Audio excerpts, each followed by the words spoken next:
বাংলাদেশের প্রতি ভারতে পরবর্তী স্টেপ। আজ 21শে এপ্রিল 2025 আমি এই রেকর্ডিংটা করছি। তো ইউনিস যখন সেভেন সিস্টার্স নিয়ে চায়নাতে কথা বলে এবং নিজেকে বলে Bangladesh is the guardian of ocean, তো তারপরে ভারতবর্ষের প্রথম যেটা স্টেপ হয়, ট্রান্সশিপমেন্ট বাতিল অফ বাংলাদেশ। এখন একটা কথা বলতে হতে পারে যে দীর্ঘ 8 মাস বা 9 মাস পরে ভারতবর্ষ কেন এই জিনিসটা করলো। প্রথম কথা হলো, ভারতবর্ষ কখনো ইগো নিয়ে চলে না। যেমন বাংলাদেশে কিছু কিছু লোক একদম পুরো ইগো নিয়ে ইগোয়েস্টিক। এই ইউনুস কোনো পররাষ্ট্রনীতি বা কূটনীতি কোনো কিছু জানে না।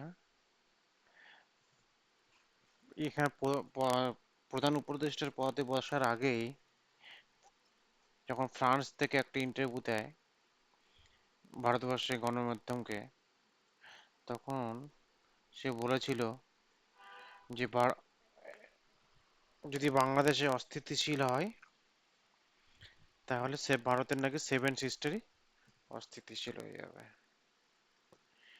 এটা একটা প্রথম ভুল। তারপর এর এদের যার একজন মেটিকুলাস ডিজাইন যে করে, মাহফুজ আলম বাংলা, বিহার, উড়িষ্যা নিয়ে এবং নর্থ ইস্টের কিছু জায়গা নিয়ে একটা গ্রেটার বাংলাদেশের পোস্ট করেছিল, ফটো পোস্ট করেছিল। তো এই যে এইসব লোককে দিয়ে আমাদের বাংলাদেশ চলছে, খুব ভালো কথা। তো ভারতবর্ষ এইসব স্টেপ করার আগে অবজারভেশন করছিল, কারণ তারা চায় না বাংলাদেশের সঙ্গে একটা ভারতবর্ষের সম্পর্ক খারাপ হোক। কারণ আজকে ইউনিস আছে, আর কিছুদিন পরে হয়তো ইউনিস থাকবে না, অন্য কোনো সরকার আসবে।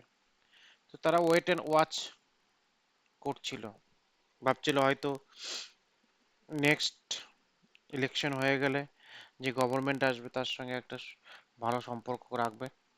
সেই কারণে কোনো ব্যাপারেই ভারতবর্ষ সেরকম ভাবে পদক্ষেপ করছিল না। কিন্তু যখন দেখলো যে ইউনিসের ইলেকশন দেওয়ার কোনো ইচ্ছেই নেই, তখন এবং ভারতবর্ষের সম্পর্কে যা কিছু না উল্টোপাল্টা বলে যাচ্ছে, এবং চায়না এবং পাকিস্তানের সঙ্গে সম্পর্ক স্থাপন করতে যাচ্ছে। তো প্রথম যখন চায়নার সঙ্গে সম্পর্ক স্থাপন করতে যায়, তখন একটা জিনিস বাতিল করে, সেটা হলো ট্রান্সশিপমেন্ট। এখন দেখুন, এই ট্রান্সশিপমেন্ট বা অনেকে বলছে যে ভারতবর্ষ ট্রান্সশিপমেন্ট বাতিল করার জন্য বাংলাদেশে কোনো ক্ষতি হয়নি, বাংলাদেশ নিজে থেকে স্বনির্ভর হবে এবং নিজের কার্গো ম্যাটেরিয়াল নিজেই সাপ্লাই করবে ইউরোপিয়ান কান্ট্রিতে। এখন যাদের এই কার্গোর প্লেনের সম্পর্কে আইডিয়া নেই, তাদেরকে একটা কথা বলে রাখি, যে আপনার কখনো একটা কার্গো প্লেন আপনার কান্ট্রিতে খালি অবস্থায় আসবে আর আপনার ম্যাটেরিয়াল নিয়ে সে উড়ে যাবে ইউরোপিয়ান কান্ট্রিতে, সেটা কিন্তু হওয়া যায় না, পসিবল না। কারণ একটা যদি খালি কার্গো প্লেন আপনার দেশে আসে, এই যে তার যে আসার যে এমটি অবস্থায় কন্ডিশনে যদি চার্জ সে আসে, তাহলে তার যে চার্জেসটা আপনার কিন্তু কোনো প্রফিট হলো না। তাহলে আপনার ডুয়াল চার্জেস হয়ে গেল। যেমন আপনি কখনো একটা ট্যাক্সি ভাড়া করে কোথাও যদি যান, দেখবেন যেখান থেকে আপনি ট্যাক্সি বুক করে গিয়ে আবার যদি আসতে চান, আপনার ডবল সাইডের টাকা সে ট্যাক্সিওয়ালা নেয়। আবার আপনি যদি ওখানে গিয়ে ছেড়ে দেন, তবুও কিন্তু সে ডবল সাইডের টাকা নেয়, কারণ সে বলে যে আমি আপনাকে যখন ছেড়ে আসবো, তারপরে তো আমি খালি আসবো, আমার কাছে তো কোনো রিজার্ভ নেই। হয়তো রাস্তায় আমি একটা দুটো 100-200 টাকার প্যাসেঞ্জার পেয়ে যাব, কিন্তু সে তো আর রিজার্ভ থাকবে না। হয়তো আমি কোথাও একটা গেলাম, 1000 টাকা রিজার্ভ করলাম, তো সে তখন মাইলেজ কাউন্ট কি করবে, যে বোথ সাইডে যে টাকাটা সেইটাই আপনার কাছ থেকে নেবে। দেখুন, ভারতবর্ষ একটা বহুত বড় মার্কেট, এবং ভারতের সঙ্গে ইউরোপে যেমন ম্যাটেরিয়াল যায়, এবং ইউরোপ থেকে বা আমেরিকা থেকেও প্রচুর ম্যাটেরিয়াল আমরা ইম্পোর্ট করি। সেই, এবং শুধু ভারতবর্ষে নয়, ভারতবর্ষের সঙ্গে নেপাল, ভুটান এবং আরও অন্য কান্ট্রির ম্যাটেরিয়ালও এখান থেকে যায়, এবং সেখান ইউরোপের থেকে আবার ইম্পোর্ট হয়। সেই কারণে যে কার্গো প্লেনটা কখনো খালি আসে না, ফুল কন্ডিশনে আসে, এবং এখান থেকে যাওয়ার সময় লোড কন্ডিশনে ফুল কন্ডিশনে যায়। সেই কারণে যে চার্জেসটা পড়ে, $2 না $4,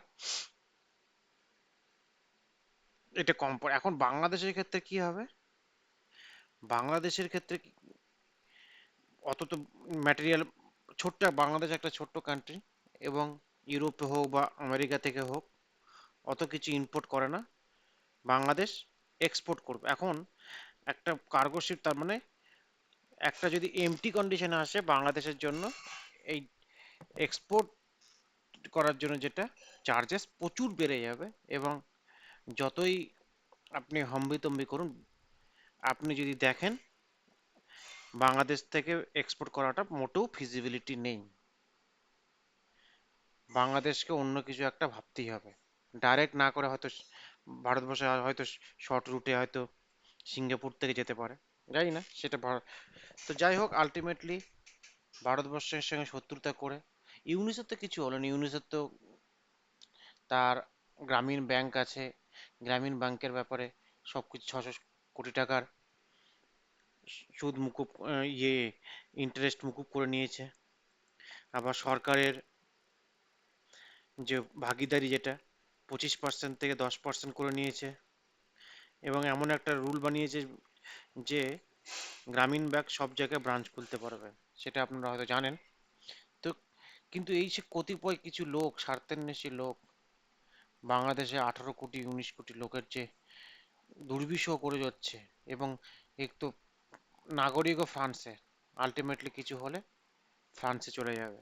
এবং তো আলটিমেটলি আপনারা যখন এই ইউনিসেফ বলছেন আরো 5 বছর থাকবে, 10 বছর থাকবে, আপনারা নাচানাচি করছেন, আপনারা ভাবছেন না যে আপনার দেশটাকে ভারতবর্ষের সঙ্গে যে করার জন্য, বাজে সম্পর্ক করার জন্য কোথায় নিয়ে গেল কিছু লোক আরো, যারা ভারতবর্ষের সম্পর্কে বিষোদ্গার করে, যেমন পিনাকি, ইলিয়াস।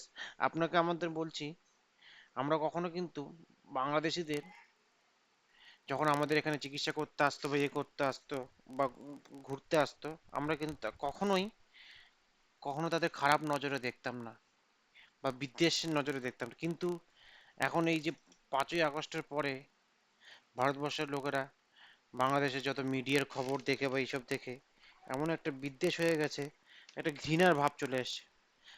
এবং আমি জানি এই বিদ্বেষ বা ঘৃণার ভাবটা মুছতে বহুদিন সময় লাগবে, কারণ একটা জিনিস ভাঙা সহজ, গড়া খুবই কঠিন।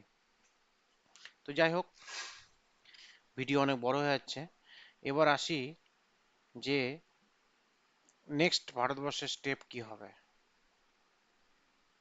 ট্রান্সশিপমেন্ট বাতিল করেছে, এবং এখন যে 5,000 কোটি টাকা ট্রেনের ইয়েটা বাতিল করে দিয়েছে, এটা ভারতবর্ষ কূটনৈতিকভাবে বাংলাদেশকে দুটো বোঝানোর চেষ্টা করছে। প্রথমে চায়নার সঙ্গে রিলেশন করার জন্য ট্রান্সশিপমেন্ট বাতিল করেছে, এবার পাকিস্তানের সঙ্গে রিলেশন করার জন্য রেল প্রজেক্ট বাতিল করলো। এরপরে আর কি করতে পারে, আরো যদি বাংলাদেশ না শোধরায়, আরো যদি চায়না এবং পাকিস্তানের সঙ্গে যদি সম্পর্ক করে এবং ভারতের সঙ্গে সম্পর্ক বিষয় থেকে আর কি কি করতে পারে। এরপরে যেটা করতে পারে, আদানির বিদ্যুৎ প্রকল্পের সম্পর্কে বাতিল করতে পারে। এটা আমার আইডিয়া বলছি, কি করবে না করবে সেটা পরে। এবং যখন খুবই সম্পর্ক বা খারাপের দিকে যাবে, একদম বৈরতার দিকে যাবে, ভারতবর্ষের জন্য বাংলাদেশ একটা মানে দুশ্মন কান্ট্রি হয়ে যাবে, তখন ভারতবর্ষের উপর দিয়ে যে আকাশ সীমা ব্যবহার করে আপনারা দুবাই, সৌদি আরব যান বা ইউরোপিয়ান কান্ট্রিতে যান, যেখানেই যান, সে আকাশ সীমা বন্ধ করে দেবে। তখন কিন্তু আপনাদের প্রচণ্ড ঘুরে যেতে হবে, আপনাকে সেই সিঙ্গাপুর এইসব যেতে হবে বা সমুদ্র বঙ্গোপসাগর উপর দিয়ে, ভারত মহাসাগরের উপর দিয়ে যেতে হবে। তখন কিন্তু আপনারা কুলোতে পারবেন না, এবং তখন এখনই যা আপনাদের চার্জেস, যা দেখি আপনাদের যে ইয়ের খরচা, এরোপ্লেনের খরচা, যেখানে ভারতবর্ষ থেকে সৌদি যেতে 25,000 টাকা লাগে, আপনাদের নাকি 50,000 টাকা লাগে। তো তখন কত হবে বুঝতে পারছেন? সৌদি আরব যেতে হয়তো 1 লাখ টাকা হয়ে যাবে। ইউরোপিয়ান কান্ট্রিতে যে জানি না কত লাগবে। তো যাই হোক, আপনারা অনেক সময় বলেন যে আপনাদের ভারতবর্ষের সঙ্গে সম্মানের ইয়ে হতে পারে, এটা পসিবল না। আপনারা ভারতবর্ষের এত বড় একটা উন্নত কান্ট্রি, আর আপনারা চাইছেন সেয়ানে সেয়ানে হোক।